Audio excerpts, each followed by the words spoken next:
김일성의 갓근 전술을 실천하고 있기 때문에 그렇습니다. 누가? 이 문재인이라는 사람이. 오른쪽에 그 김일성이 주장하는 갓근 전술. 김일성이 1972년 김일성 정치대학 졸업식 할 때 연설을 하면서 갓근 전술을 강조했습니다. 이렇게 말했습니다. 사람의 머리에 쓰는 갓은, 머리에 우리가 쓰는 갓은 두 개의 끈 중에서, 그래서 묵지요. 두 개의 끈 중에서 하나만 잘려도 바람이 오면 날아간다는 겁니다. 예. 뭐, 잡아매는 게 없으니까 그냥 날아가는 겁니다. 남조선 정권은 미국과 일본이라는 두 개의 갓근에 의해서 유지되고 있다. 남조선 정권은 미국이라는 끈과 일본이라는 끈 중에서 어느 하나만 잘라버리면 무너지고 말 것이다. 이렇게 이 갓근 전술을 얘기한 겁니다. 자, 이 두 끈 가운데 하나를 끊어라. 그런데 뭐든지 먼저 치려면 약한 거 치는 거 아닙니까? 네. 그러니까 한미 동맹은 그래도 더 튼튼하니까 약한 일본, 한국 간의 관계를 먼저 쳐라. 잘라버려라. 이게 북한. 그동안 아주 주도 면밀하게 그 일을 계속해 왔습니다. 그 황장엽 씨, 전 노동당 비서, 남한으로 망명 왔다가 지금은 이제 돌아가셨습니다만 이렇게 얘기했습니다. 북한 정권은 김일성의 갓근 전술에 따라서 한미 동맹과 한일 우호 관계를 약화시키려는 통일 전선 전술을 구사하고 있다. 예.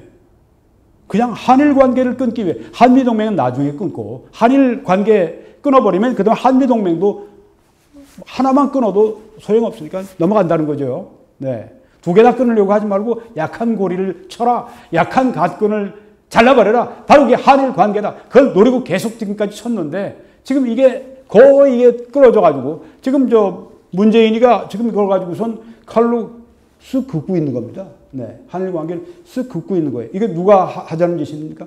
김일성이가 말한 갓근 전술이고 그 이후에 북한이 계속한 이걸 지금 하고 있는 겁니다. 이러니 간첩 소리를 안 들어요. 이러니 간첩 소리를 안 듣고 그냥 가만히 있겠습니까? 이 한일 관계를 끊는 겁니다, 지금. 갓근을 끊는 거예요. 그렇게 되면 한미 동맹 이것도 저절로 이제 넘어가게 되는 것입니다. 이게 한일 관계는 약화되면 어때? 아닙니다. 한일 관계 약화되고 이게 파탄 관계로 이게 위기가 정말 외교 관계로 비화가 되면 지금 우리가 정말 이게 불산 이 문제라든가 이런 아주 굉장히 민감한 문제들이 있어요. 그러니까 미국도 뒤에서 지금 지켜보고 있는 거죠. 한국이 와서, 좀 도와주세요. 좀 와서 이거 형이 좀 와가지고, 이거 동생끼리 싸우는 거 이거 좀 돌봐주고 그래야 되는 거 아닙니까? 형이 왜 어리석습니까? 다 보고 있는데. 안보의 문제인데. 여러분, 이 북한이 왜 이렇게 그 한일 관계를 끊고 이렇게 하려고 하느냐. 이건 북한이 6.25 때 나름대로 교훈을 배웠기 때문에 그렇습니다. 여러분 보시는 이것은 지금 일본 안에 있는 미군 기지에 찍은 사진입니다. 일본은 전략적으로 매우 중요합니다. 한국의 안보에. 이걸 여러분이 잘 아셔야 됩니다. 6.25 전쟁 당시에 일본을 보면 알 수 있습니다. 그때 미군과 유엔군의 핵심 후방기지가 바로 일본이었다고 하는 것입니다. 그래서 일본을 이 미국 사람들이 볼 때는 미국의 전략에서 볼 때는 불침해 항공모함이라고 하지 않습니까? 네. 일본을 가지고 있으면 항공모함, 그 태평양을 건널 필요가 없습니다. 일본 자체가 불침해 항공모함이니까. 6.25 전쟁 당시에 1953년 1월에 일본 안에 미군 기지가 무려 733개였었습니다.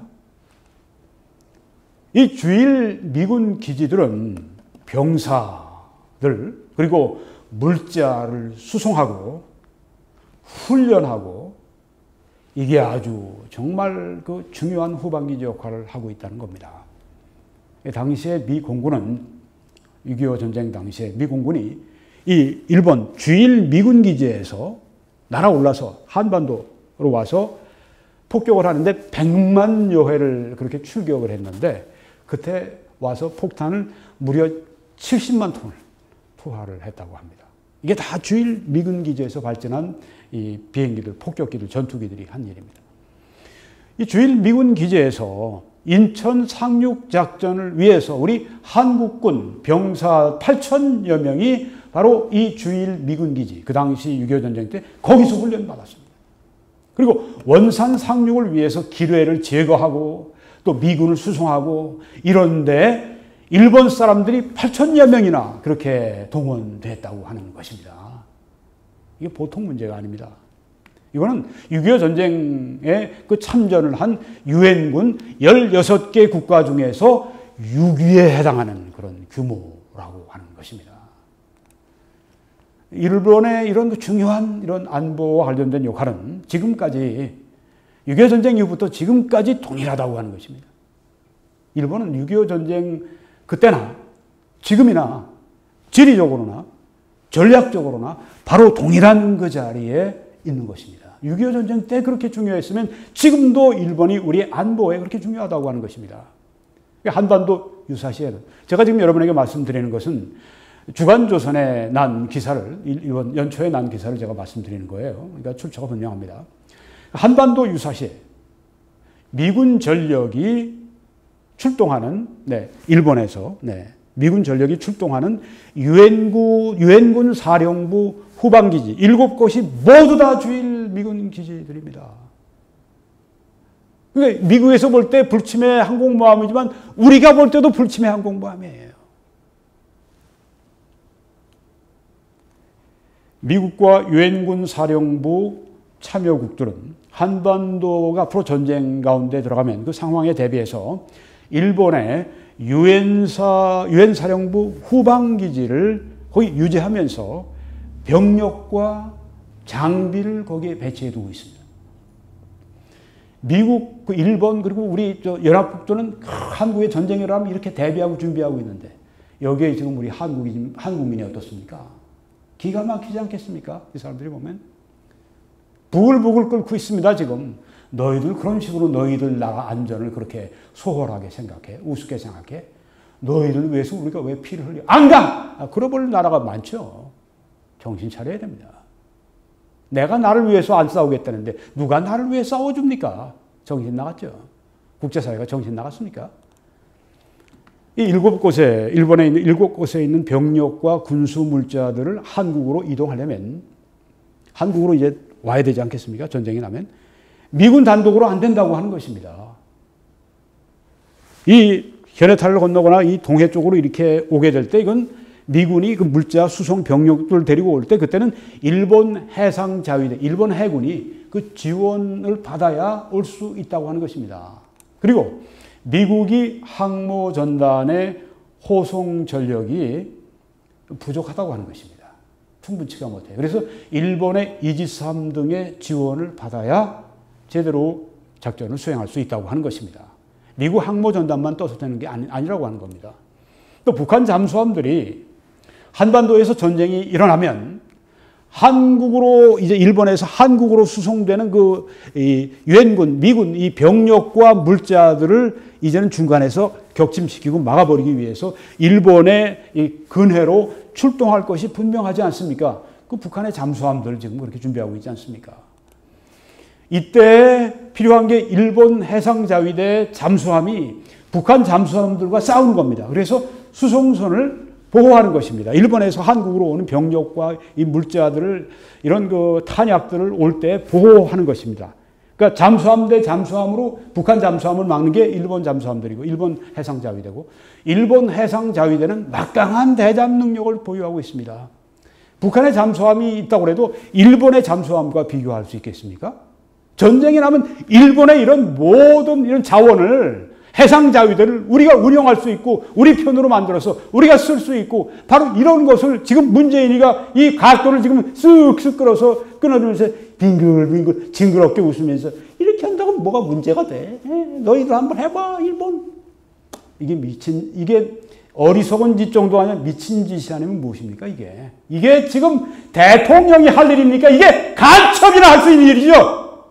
어떻게 이런 일이 가능합니까? 주한미군은 주일미군의 지원이 없이는 북한의 공격을 제대로 막을 수가 없습니다. 그래서 바로 우리가 일본이 우리 안보를 위해서 아주 중요한 역할을 할 수 있다는 것입니다. 주한미군에 반드시 제공돼야 할 항공, 해상전력, 그리고 전략 자산을 누가 가지고 있냐면 주일미군이 보유하고 있는데 그 주일미군을 돕는 자들이 바로 일본이라고 하는 것입니다.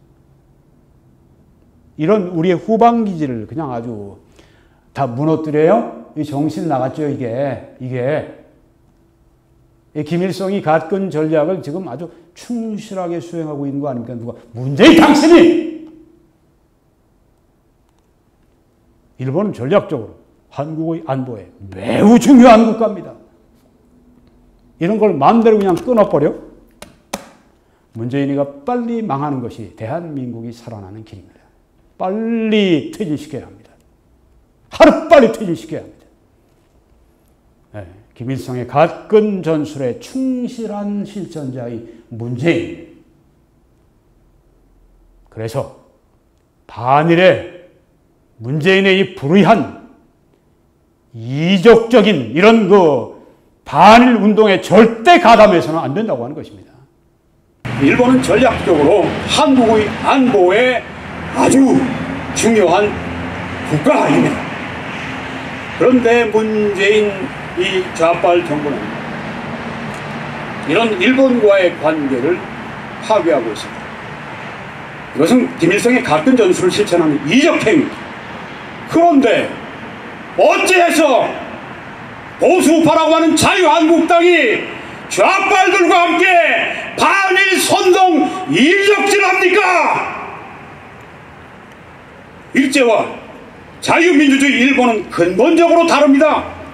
박정희 대통령이 한일 화해와 협력을 통해서 일본의 자본과 기술을 받아서 경제 발전을 시키지 않았다면 오늘날 여러분과 제가 보는 우리 대한민국은 없습니다. 한국당 정신 바짝 차려야 합니다. 맞습니다. 이적행위 하지 마세요. 문재인의 반미는 그냥 그치는 것이 아닙니다. 반미를 부릅니다. 반미는 주한미군 철수를 부릅니다. 주한미군 철수는 적화 통일을 부르는 것입니다. 그래서 우리는 문재인의 이 반일 선동을 이적질로 하고 우리는 절대적으로 거부하는 것입니다.